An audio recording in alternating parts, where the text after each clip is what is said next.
Hi there, this is Diane, one of 5 awesome optimists. Happy Thursday!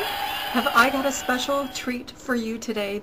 I just finished talking with Ken Bossone, the president of the world's Positive Thinkers Club, and author of at least a couple of books that I Why Positive Thinkers Have the Power and Why Do Positive Thinkers Win? Both books I cannot wait to read, and one of them you'll get to hear. He's going to send me an autographed copy. How awesome is that? I also just checked my email before I started filming, and I received my special induction letter and certificate ready for framing, so I am officially a member of the Positive Thinkers Club, the World Positive Thinkers Club too. Thank you, Ken. How wonderful is that? In this special interview, we get to hear so many awesome things about how the mind of the president of the Positive Thinkers Club works, how it is that this got started, and what it is they do, and what kind of his daily schedule, what his daily schedule is like, and also one of the 3-word things that will help you always in your life to accomplish what you want. So stay tuned for that, and I do hope that you are able to listen to the entire conversation. So if this is not a good time for you, go ahead and come back, and then when the time is right for you, just enjoy it. You can listen to it in the background when you're taking a bath, or maybe when you're just sit on the couch and relax and just enjoy it, because this is a special gift that I wanted to bring to you in its entirety. This is the uncut version, and there are so many wonderful nuggets in here that I do hope that it gives you a little uplift, and it helps to give you a little bit of insight into how to actually be more positive, because you can do things about that if you weren't naturally born that way. Thank you so much again, and without further ado, my special chat with Ken Bossone, president of the world's Positive Thinker Club. Thank you so much for watching. This is Diane, one of 5 awesome optimists. Hey there, is this Ken? This is Ken. This is Mr. Positive. This is your lucky day. This is my lucky day. I feel like I won the lottery. Woo! All right. You did it. Well, this is Diane, and I'm so grateful that you agreed to do this interview for our 5 Awesome Optimists channel on YouTube. Now you're in the 21st century. How does that make you feel? Woo! Well, I was born in the 40s during the invasion of Pearl Harbor, so I've seen an awful lot of things come and go. And I mean to tell you, this is an exciting time. It really is. Oh, it is an exciting time. And you asked me a question about how did I find you. Would you like to repeat that question for our audience? Well, yes. I've been on Kandee G's show several times, and she's had so many guests on. She has at least one a week, and she's been doing this for quite a few years, so I was curious how my name even popped up. Well, I'll tell you, and I'm so thankful for how things turn out, and I've come to take it just as a blessing and not wonder how they do it, but just to receive it and be gracious and just say thank you. But I did meet Kandee G on the movie set of The Journey that we were both working on, and after I met her, I knew that she was an extraordinary, remarkable woman, and I felt like it was not an accident that she and I rubbed shoulders that day. And so I started to look at her website and started going through her archives and began to listen, starting with the most recent and working my way backwards. And then I thought, well, maybe I'll like go from the very beginnings and then go, from the most recent, and then somewhere I'll meet in the middle. But that's actually how I found you, Ken. I was going through her archives and listening, every day while I'm getting ready. I love to listen to something that's uplifting and positive, and I just was so moved by your conversation with her that I thought, oh, if there's a way indeed that I can get a hold of this amazing man, I would love to. So that is how I found you. Well, I appreciate that, and it doesn't hurt that you paid me a couple $100,000 for this interview. Well, we get paid quite big bucks on the 5 Awesome Optimists. Well, yes, I heard you have deep pockets, so I really appreciate this interview. I guess I have no choice with a gun held to my head, but I really appreciate your time, and I look forward to doing this with you. And you have a picture of the cover of my book. I just want to put a little plug in for the lady that validates the cover, a fantastic lady by the name of Shirley Cheng. And Shirley is known as the modern-day Helen Keller. She's blind, physically disabled. She's a prodigy. She's a motivational speaker. She's a poet. She's an author of 5 books and a contributor to other books. Amazing, amazing lady. And she agreed to give my book a review on the cover. And she normally does not read motivational books because she's a motivator herself. So anyway, I just want to put a little plug in there for Shirley. She's a fantastic lady. Oh, well, that's awesome. And I did look at the cover after I heard a little bit about what you said, and I can tell that you are just so proud of how that cover came to be. And I'm going to go ahead and put a picture of that up for our audience so that they can enjoy what it is we're talking about. And, you know, I really didn't even say who you are. You are the president of the World's Positive Thinkers Club. Yes, I'm really proud and blessed to be that, because we have some really neat members. Whoever's listening, you can go to the worldpositive.thinkersclub.com and check our member list, and you'll see some very, very interesting members who, some of them, a lot of them also have my book. President George W. Bush has my book, along with Sarah Palin and Bill Belichick, the coach of the New England Patriots, and Andy Reid, Lance Armstrong, Dwayne Wade of the Miami Heat, and so forth and so on. So we've really done some things that we're really happy about it. The Chinese have the book now. It's printed in Chinese, and it's we're getting ready to put it in Malaysia, and it's on an ebook in 75 countries. So the 10 years of hard labor and sacrifice that I put in are really worth it. So I appreciate your giving a plug on it. So whatever else you want to talk about, I'm ready for you. Oh, well, wonderful. I do have a quick question. Something that I discovered was that the name of it, the World's Positive Thinkers Club, wasn't always the name. And how did it really get started? Because, you know, I've considered myself a positive thinker, but I'm not really like, I don't have a certificate and a membership card anywhere. So Well, you're about ready to get one, so don't hold your breath, but you'll be getting one soon. But, you know, there are other positive thinkers clubs out there. If you just go online, you can find them. But ours is kind of unique. But the way it started was I had gone to Alaska to do some gold mining. And I had raised about $500,000 from investors to do some gold mining, and one of the members of the club said, let's start a club, let's call it the Klondike Club. So I started inducting people into the Klondike Club who were investors in the gold mine, and they each got a card. And then as time went on, I said, you know what, we're going to change this to the World Positive Thinkers Club, and that's how it evolved. Wow. Wow. Wow. So it started with people who had the vision to be a part of a gold mine. I mean, how exciting is that? Yes, right in Sarah Palin's backyard, as a matter of fact. Wow. How about... She doesn't know, but we were digging in her backyard. She's probably wondering what that deep hole is there. Oh, that's great. Well, I mean, so what does that feel like when you're digging for gold?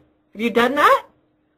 Well, you really don't dig for gold. That's more like canning for gold out of a stream. But to dig for gold the way we did it, you had to go pretty darn deep into the ground with a huge compressor with drilling equipment. So it's a little bit more difficult than just digging a hole. Wow, how about that? Well, so what is it exactly that you guys do at the World Positive Thinkers Club?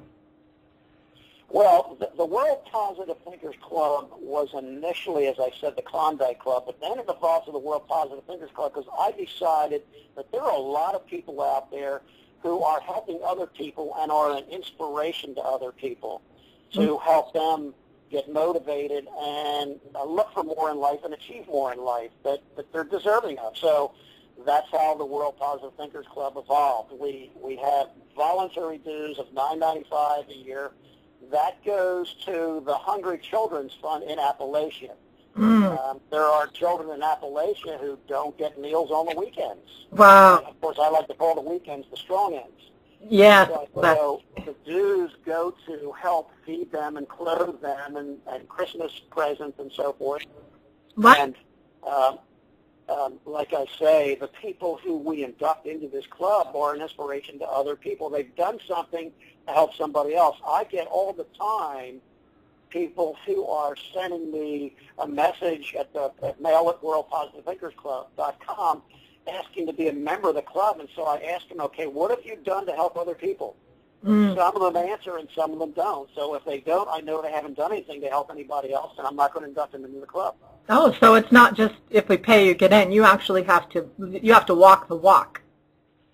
Well, yes, yeah, because if you can't prove that you're a positive thinker, yet you want to be in the club, then, why should I put you in the club, do all the work that has to be done? And that's an insult to the other people who have been an inspiration to other people.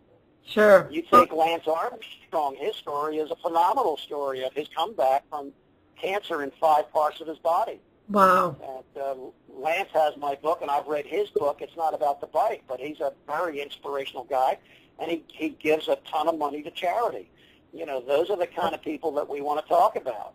Wow. Do you guys ever get together and have like a World's Positive Thinker Club summit or things like that? Well, I was thinking about that, but that gets costly. So I have a newsletter that I send out bi-monthly, and anybody that wants to get together, I'll be happy to do whatever that takes. But the problem is we have members all over the world. We have members in the Philippines, in Africa. We have members in Canada and so forth. So it'd be a little tough to get them all into one place. Sure. For a meeting. We'd have to have a darn good reason to have them in for a meeting. Yeah, and I was thinking, you said the problem is, and I'm thinking as the optimist that I am, that's awesome that you have people from all over the world. That's wonderful. Oh, yeah.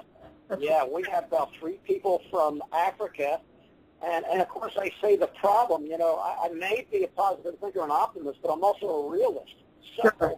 I don't have that kind of money to bring everybody in from all over the world, for one of those kind of meetings. Yeah. So I correspond with them through the newsletter, and of course they respond to me. And we have questions we throw out once in a while, and people respond. And I'm getting ready to start a blog now. So the blog will go out. The way that my brain is thinking, I'm thinking you could have your own YouTube channel and have everybody contribute and upload their positive thinking things, and just really bring it to the 21st century and really put a face on with it and have more exposure, and you can do much more with it. When people are about it. That's a good idea, and that's what we plan on doing. That's why I'm planning on starting the blog and getting that going, because there are links to other blogs, so we can link into other blogs and so forth and so on. But what we're having a lot of fun with it as it is. I just haven't put in the time to it that I really should put into it. But I guess now that my book is out there, it's going to help to promote the book too. Oh, that's so awesome. I am so excited for you. You have so many wonderful things going on. Now, here's another question for you. When you first got your first book published, what was that like? Because I know that a long time is coming before it actually gets published. Well, what actually happened was I started in 1995 writing the book, and the reason why I wrote the book was because there are so many books out there that talk about goals, goals, goals, goals, goals. Sure. Not all of them tell you exactly detailed information as to really how to accomplish that, and plus the fact that a lot of people set goals but they don't achieve them. Sure. I said, okay, what's the reason for that? There's got to be an answer. What is that answer? It's got to be out there somewhere. I'm going to find it. Yeah, that's right. Years of research. Wow. It's kind of like when Napoleon Hill was hired by Andrew Carnegie to interview 500 of the world's richest men to find out what their secret was, and that eventually came to be Think and Grow Rich. But he spent 20 years doing it. Well, I spent 10 years finding out what it is that causes people not to reach their goals, and what is it that causes them to actually reach their goals. And what it is a phenomenal discovery, and it is a 3-word motto coupled with the goal that you set. And once you set that 3-word motto in your brain, it's just like a guided missile. When you notice a guided missile heading towards a target, It zigzags. Well, that's corrections. It's actually making corrections until it locks on. And that's what you need to do when you set a goal. You need to have a particular guided missile in your brain that locks onto that target. Oh. I discovered that 3-word motto. Well, what is it? Well, it's in the book, and I'm not afraid to give it because the book basically is a fun book. Yep. It really is a fun book. It's a history book. It gives all kinds of stories of people from all over the world, from China, from Australia, from Canada, from the United States, from all over the world, from Denmark. I can't remember all the different places in the world that I did the research on and the people that I interviewed. Donald Trump. Sure. Joe Torre is in the book. Jim Thorpe, the famous athlete. Honus Wagner, the baseball player. Walmart, Sam Walton. Sigourney Weaver. Do you remember her from Gorillas in the Mist? Of course. Of course. I can totally believe that because, the human race, we all, although we are very different, I think what drives us and what makes us successful, I think there are true principles, no matter where we live and what language we speak, that are always true. And that's probably why, if they have the same elements in place, that yes, they're successful. And they're probably one of the huge ones is that they have a positive attitude, I'm guessing. Well, of course, yeah. You have to have a positive attitude, but you know what? You can have all the positive attitude that you want, but there are times that life kicks you in the teeth. Oh, sure. And you have to have the type of attitude that says, okay, I got beat down here, but that's not going to hold me down. I'll give you the positive thinker. Even though he's positive, he still has to have the ability to come back. Yeah. And it's like, you have to have the attitude like General Hap Arnold, who was the chief of the Air Force in World War II. And he said, the difficult we do immediately, the impossible takes a little longer. You have to have that attitude. Mm. Yeah, I think there's a time frame that also included with optimism is patience. What? It is patience. That yeah, and it's persistence. You have to have persistence. Oh, I'm sure. And you constantly believe that things will work out for the, yes, we all get kicked in the teeth. In fact, what would you have to say to people who are having that happen right now because they're losing their homes, they're losing their jobs? I mean, it's happened to people in my own family. I mean, how would you, what would you say to somebody like that where they are getting kicked in the teeth right now? Well, you know what? We all do. We all get kicked in the teeth, and I'm not going to minimize the problem because the problem is there. There's no doubt about it. Yeah. But you have to have the attitude that, okay, all right, times are tough right now, and I'll pull through this, but you know what? There's going to be another time that's tough in a different category altogether, and I just have to remember that even though I'll overcome one obstacle, there's going to be another obstacle that pops up. So I just have to have the attitude, okay, I'm going to work through this, and I'm going to get through it. Yes, that's right. And as long as you have that attitude as a positive thinker that, look, I know I'm having a hard time. I don't like it because, look, Dianne, I went through 5 years of a very hard time, and I lost my car, I lost my house, I lost my family, I lost my income to do this book. And so for 5 years, I walked and wrote a book to the libraries to do the research on this.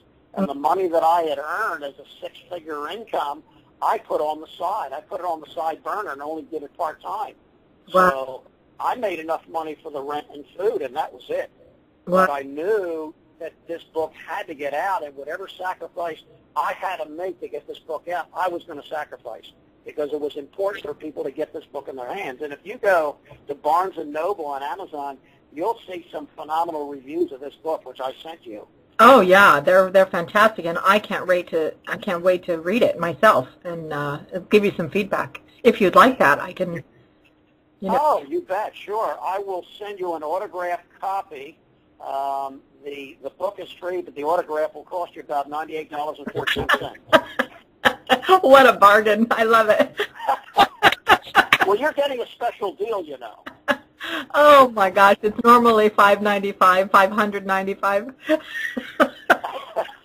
Right. Well, the book goes for $14.95. But I've got a few extra copies here. Oh my As a matter of fact, Yeah, I've got a few extra copies here. I think there's only about 10,000 of them left in my office here.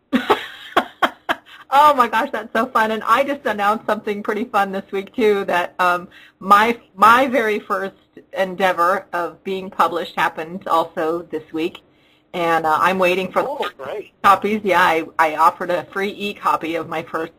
I didn't write the whole book. I wrote one chapter, but I share the pages with some amazing people, and I'm hopefully, I mean, that'll be forthcoming for me, and so that's why I was so excited of how that must have felt when and I think the feeling is not so much like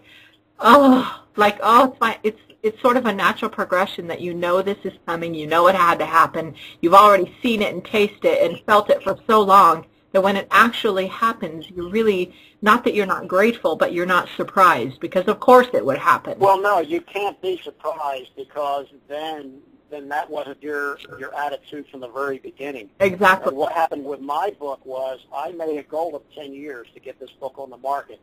And June of 1995, I started writing the book. In June of 2005, this book hit the market as a self-published book. And then a regular publisher had read it and heard about me and called me and said, we'd like to talk to you about publishing your book. So that's how it came about. How awesome. And I'll bet, in the way that today works, that you would be able to compress that time frame a little bit into, because I think you can write and get a book done in like 4 months now. Well, yes, you can. If you have, for example, if you have a fiction book, yeah, you can do that in no time. But and also, like Sarah Palin's book, she and I exchanged books. Her book didn't take that long because she just dictated and she had a ghost writer. Wow. That's a lot easier. But when you're doing it yourself and you're giving up an income, as I did, and did the ton of research I had to do, and not only do you do research in a nonfiction when you're talking about other people, you have to check your sources 3 times. Sure. Because if you write about somebody and it's erroneous, you can find yourself in court. Oh, yeah. I didn't want that happening to me. Oh, yeah, no, I can't. But also, so this book has really been checked and rechecked and rechecked and rechecked. And one of the beauties of this book is the fact that if you go online, you'll be able to click the book where when you go to the website, worldpositivethinkersclub.com, you go to the website, you'll see a picture of the book, and right above it, it says click here. You click there, and you'll see the different chapters of the book. You scroll down to Chapter 12, and Chapter 12 is, are women better positive thinkers than men? And you click that, and you'll get a reading of about 7 or 8 pages. So we've even gone to that extreme to get people to read a sample of it. And that, by the way, is one of my favorite chapters because there's some really neat stories about women who have overcome more obstacles than men ever dreamed of overcoming, the right to vote and all the rest of it. Oh, yeah, and it, as time goes by, I was thinking about that little scene in the movie Mary Poppins where the mom is singing, our daughters will adore us. Remember that? And then she's, she's talking about women's suffrage, and they'll sing in grateful chorus, but I don't think that women today... Do you remember the movie with Audrey Hepburn where Rex Harrison has decided he's going to change her into a little princess, and she's a gutter snipe? Yes, He's going to change her into a beautiful socialite, and she keeps saying, I can't. Yes. And it just reminds me that success comes in cans, but failure comes in camps. Yeah. Oh, yeah, for sure. And I would love that movie, My Fair Lady, because that shows so many things that it's not, because my specialty actually is makeovers, and she's the perfect example of how a makeover is not just your hair and your wardrobe. It's a full-on refinement of your character, of your soul, of your language, and of your likes and dislikes, and that's the kind of, I'm really interested in people who are willing to go to that effort, and that movie really, really does show how much effort it is to have a true transformation of somebody. Oh, yes, absolutely, and I can't remember her name, but there was a physician in a hospital.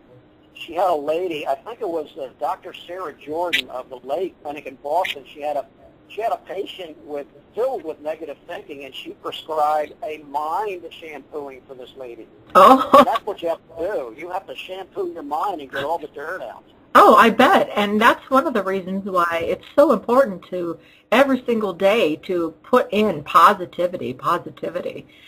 I have a question for you about what I learned about your study about optimism versus pessimism. Would you mind telling that?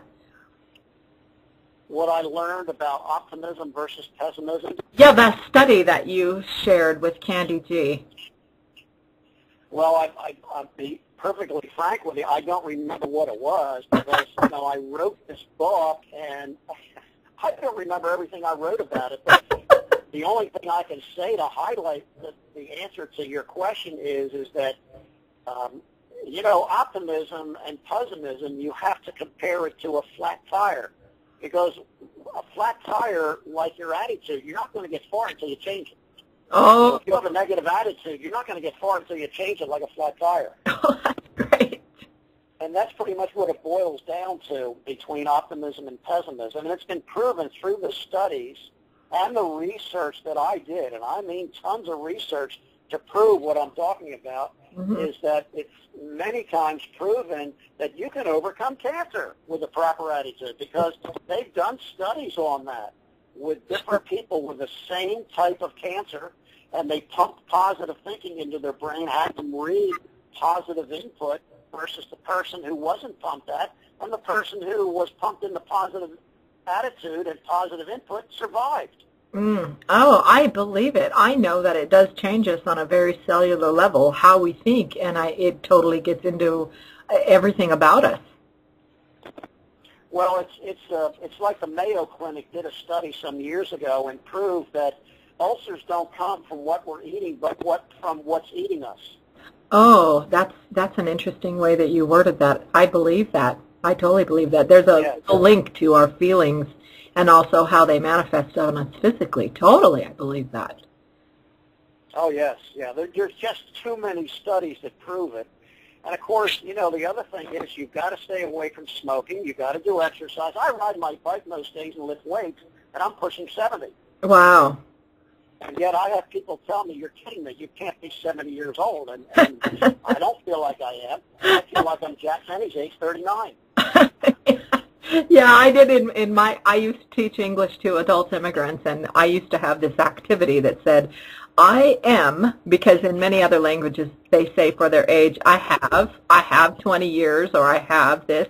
So we would, learn how to say it in English. I am, you say how old you are, but I feel, and then you say how old you feel. And I don't think there was one person who felt as old as they actually were. So well, that sure is good news. I'd like to hear about that more often. Sure, I totally believe that. One time I was a waitress for a short little time, about 3 or 4 months, I think, after my son was born, when I lived in Massachusetts, and I worked in this little Italian place, and I was serving a table of 8, I think, for a birthday party, and I said, well, how old are you, young man? And he said, I'm 12. How old are you? And I said, I'm 20. And then I went, wait a minute, I'm not 20. I'm 26.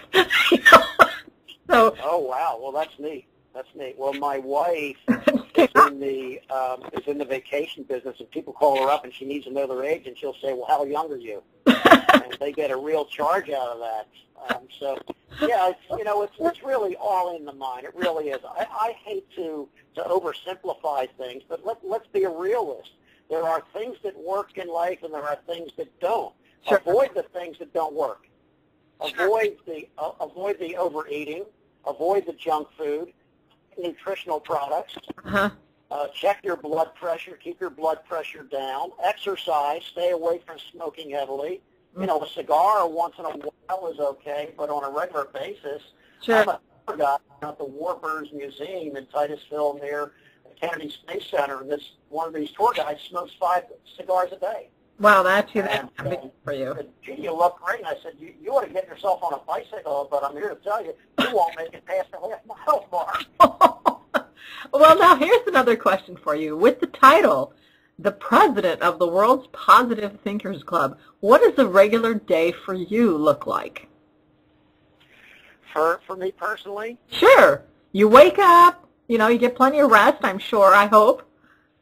Oh, yes. I get a good 7 to 8 hours of sleep per night. My wife gets in late. She loves what she's doing, but she gets in late because her business keeps her up late because she gets calls from all over the world. So I wait up for her.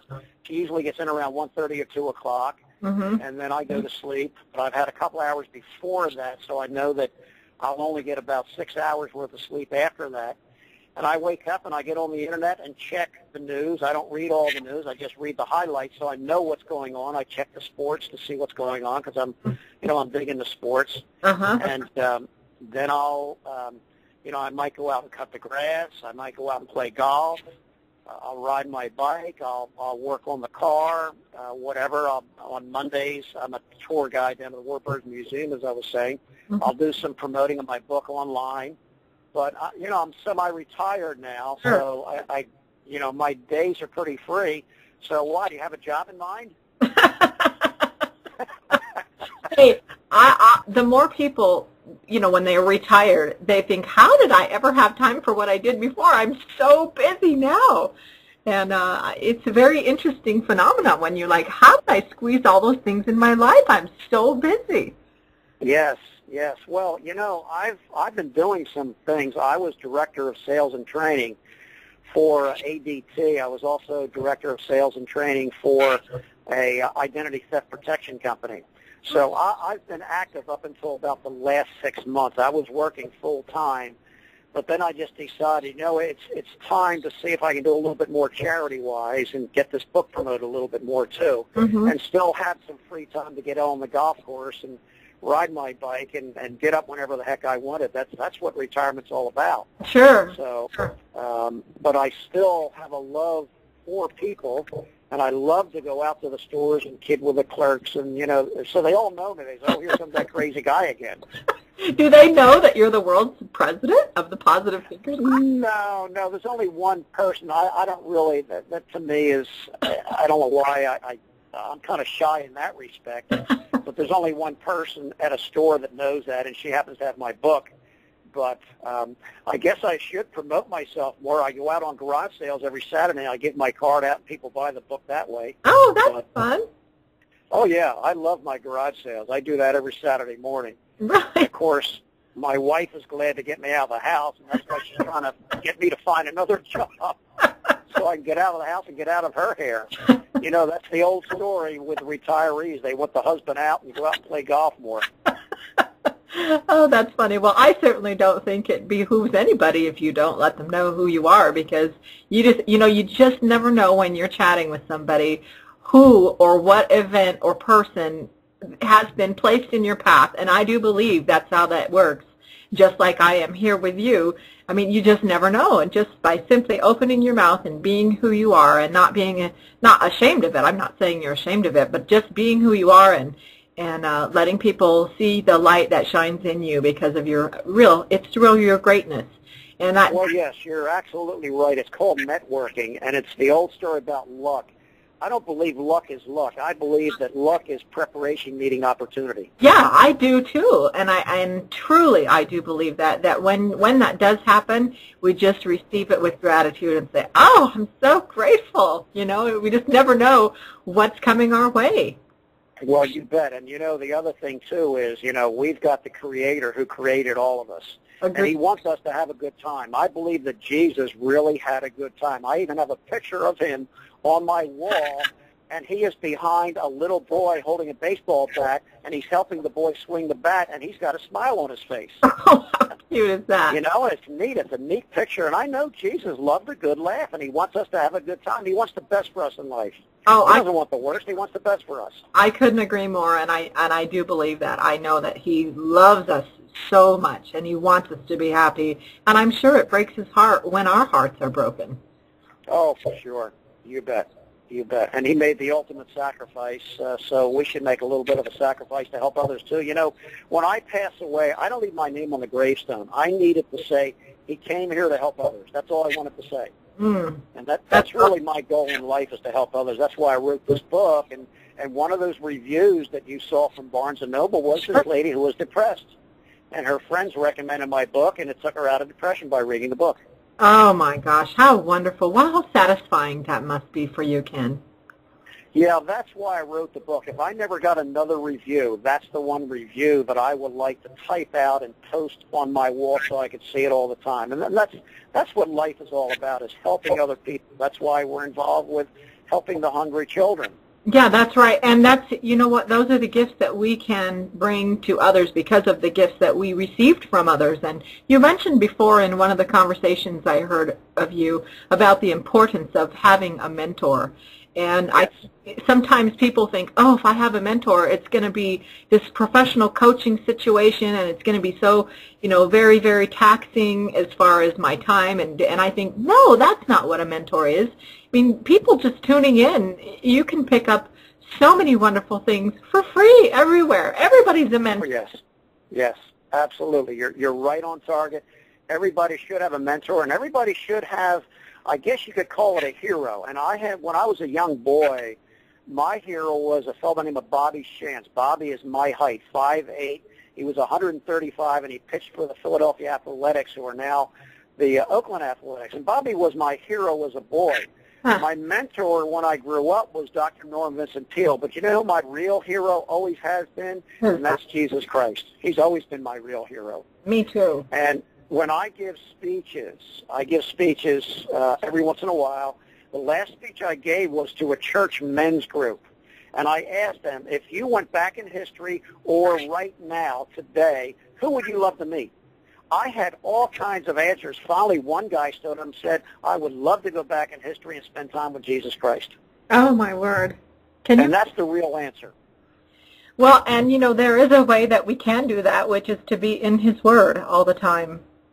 Yes. I think that's absolutely. And I do fill my mind and listen to tapes of that nature, scriptures. I have been a teacher of the scriptures for a long time, and I absolutely love it. And sometimes I don't always share that with my audience here on the 5 Awesome Optimists, but my faith is a huge foundation of why I am an optimist. Well, I don't see anything wrong with that. As a matter of fact, I see everything right with that, because that's where it all started. In my estimation, the number one positive thinker was Jesus Christ. The number two positive thinker was Dr. Norman Vincent Peale, because he's the man that started everything in the realm of positive thinking in that genre. And it's an interesting story about Dr. Peale. When he had his manuscript submitted to the different publishers, they all turned it down. He threw it in the trash. Wow. And his wife, Ruth, picked it out of the trash and took it to more publishers, and the rest is history. So that was one of the reasons why I wrote Chapter 12, Are Women Better Positive Thinkers Than Men? Yeah, because we know we can overcome. We have to. I mean, what's our option? Shrivel up and die? No thanks. Well, it's a lot of fun being a woman, especially after you read my 12th chapter, because there are a lot of things that probably you didn't even know that you have the capability of. Well, one thing... So you better read that chapter. While we're chatting, I have curlers in my hair. I'm sure you don't. Well, there you go. There's another answer. You've got curlers, but I don't. Yeah, I wonder where that came from. Oh, gosh, that's so funny. By the way, I'm curious, how much time do we have here in regards to this video that you're going to have?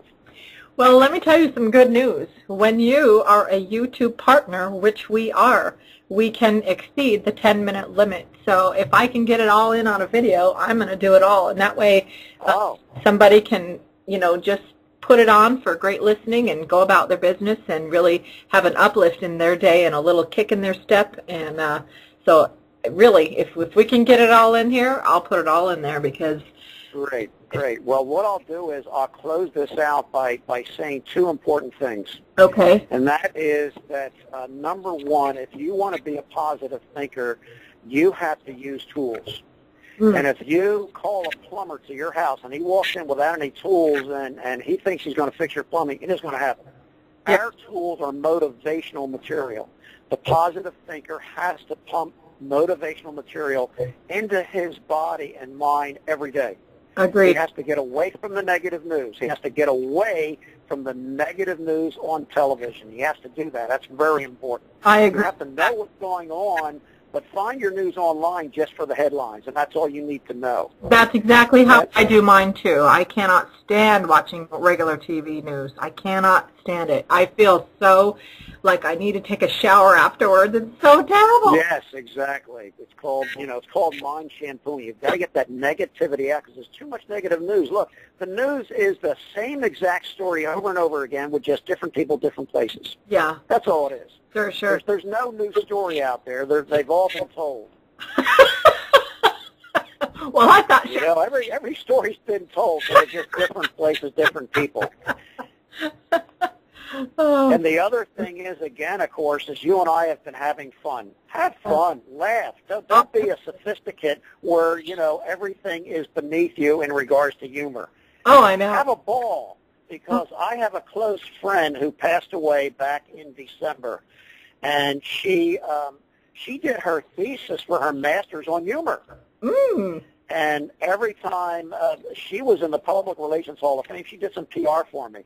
She was in the Public Relations Hall of Fame, and she did the 1976 bicentennial wagon train that crossed America celebrating our 200th anniversary, the 1976 anniversary. Cool. And Thelma Gray, fabulous lady. She was the Woman of the Year by the Advertising Federation of America, and just a fabulous lady. But she and I had a ball all the time, and yet she was this sophisticated, very, very wealthy lady who just loved to have a good time. And she and I got along famously, even though, I have a high school education with a little college. She's got her Ph.D., and we still had a good time.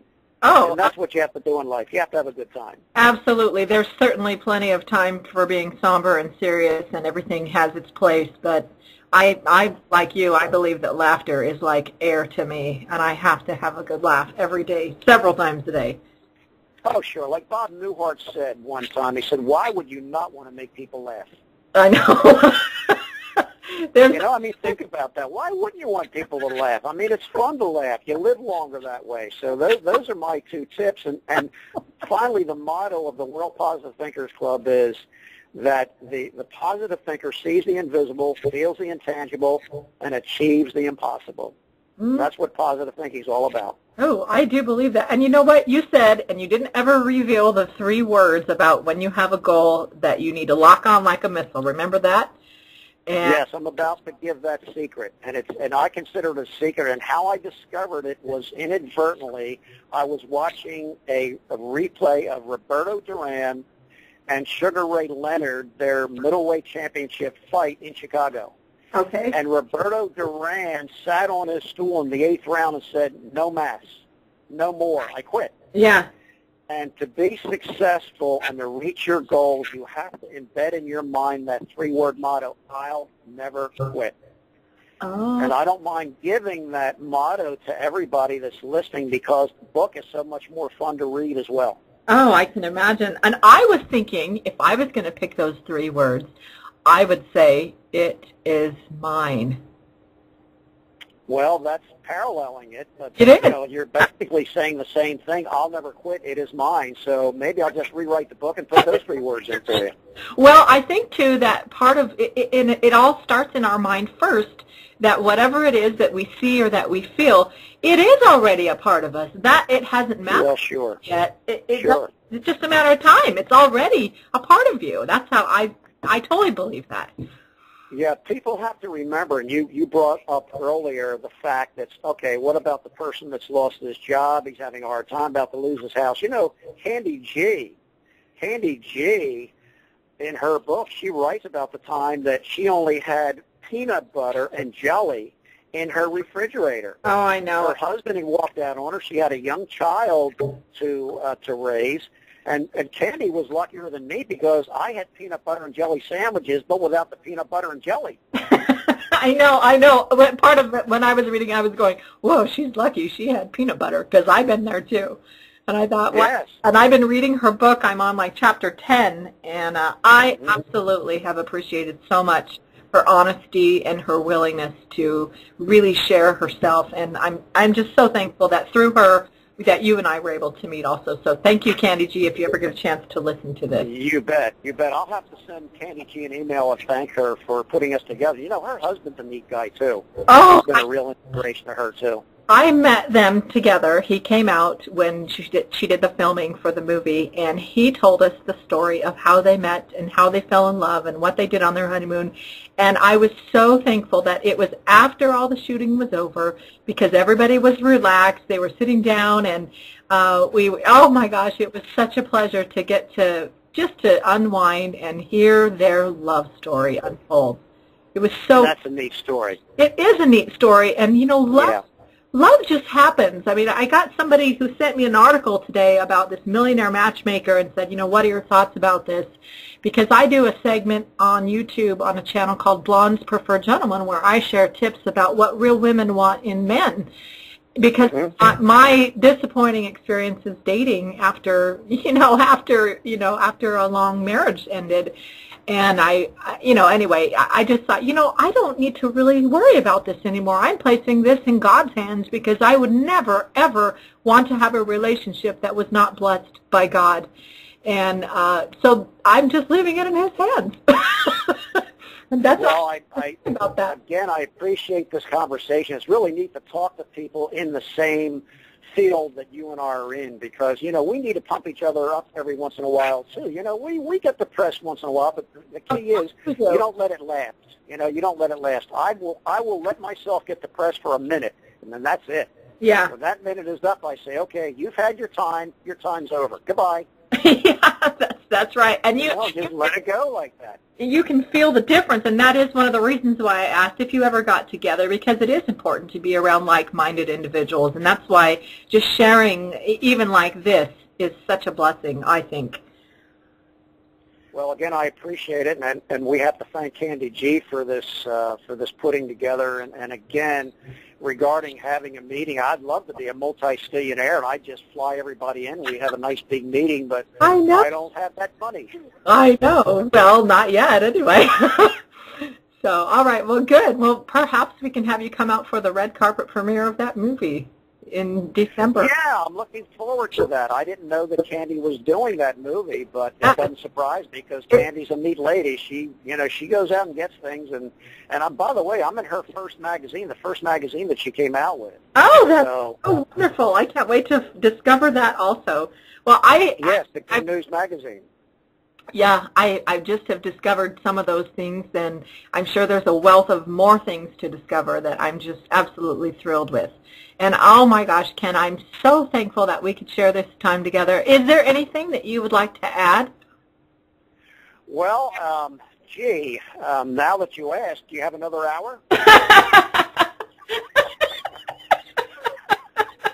No, I think there's been enough said here. There's enough ammunition for people. We don't want to say too much or I'll get them too confused. Oh, that's funny. You know what? You have that kind of humor that I really just find really funny. Well, I'm a fan of Don Rickles, too, so sometimes that comes out, but I make sure that I don't do it with a sour face. But we have to stay in touch, and what I'm going to need is your address, because I'm going to send you out the membership card for the World Positive Thinkers Club. Oh, my goodness. And you get a certificate. There'll be a certificate that you get with the names of some of the other members, and you'll get an induction letter. As a matter of fact, when I was down near Plantation, when Kandee was filming one of her shows, her husband was there, and he and I shook hands, and he pulled out his wallet, pulled his membership card out right away, and I'm a proud carrier of this card. Oh, how funny! So I'll tell you, it was neat, and I was impressicated.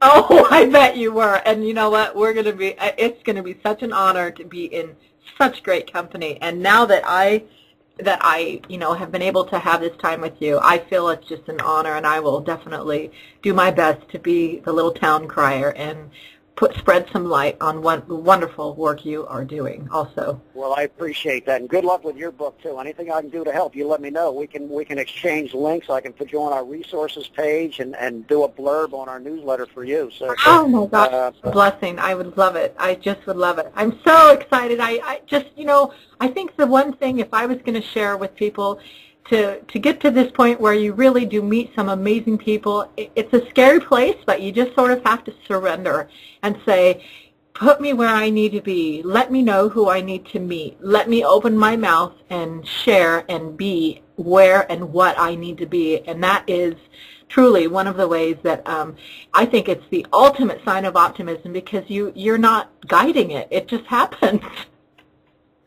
Well, you know, what you're saying makes a lot of sense, and I hope what I have been saying today makes a lot of sense to some people. Some people it won't, unfortunately, but that's okay. You know, you can't satisfy everybody, because if everybody thought alike, there'd be a lot of unnecessary people. Yeah, that's but the one thing I want to leave everybody with is this, and that is when Ben Franklin made a statement that just shook the world. He said, you know, when you're good to others, you're best to yourself. Oh, and I believe that too. I believe that too. And living that life in the service of others, I know that makes our Creator happy. I do know that. Yeah, and it's fun. It's fun to help other people, because you get a good feeling from that too. So it gives you such a sense of purpose in life. It really is. Yes, you bet. Well, thanks again for the call, and I had a lot of fun. Pleasure. And my lawyer will send you the bill. I can't wait. I'll receive it with a... All right. Thank you so much, Ken. Okay, and we'll stay in touch online, too. I look forward to it. Have a wonderful That's great. day. Okay, you too. Have a great week. Take care. You too. Bye-bye.